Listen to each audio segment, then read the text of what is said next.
Realme 7 Pro এই ফোনটির display এবং পাওয়ার বাটনের সমস্যা।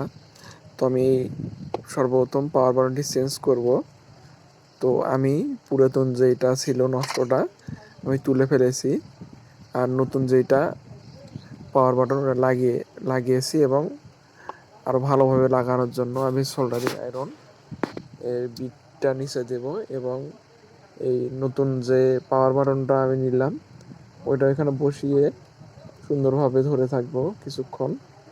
থাকার পরে যখন নির্দিষ্ট একটা রাং গলে যাবে, গলে গিয়ে বাটনটি যখন একসঙ্গে লেগে যাবে রাংটা, তো আমি তখন সরিয়ে নেব।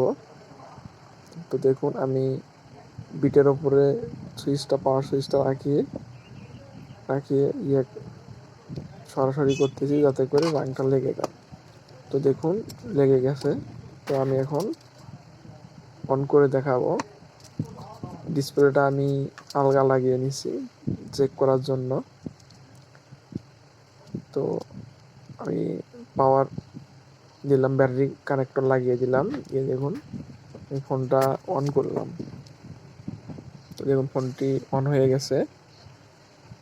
তো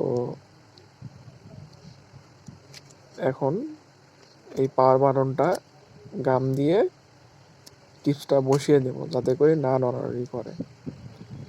তো দেখুন খুব সহজে আমি এই পাওয়ার বাটনটি চেঞ্জ করলাম সোল্ডারিং আয়রনের সাহায্যে। তো ভিডিওটি ভালো লাগলে লাইক, কমেন্ট, শেয়ার করতে ভুলবেন না, আর সাবস্ক্রাইব করে দিয়ে চ্যানেলটির পাশে থাকুন। ধন্যবাদ।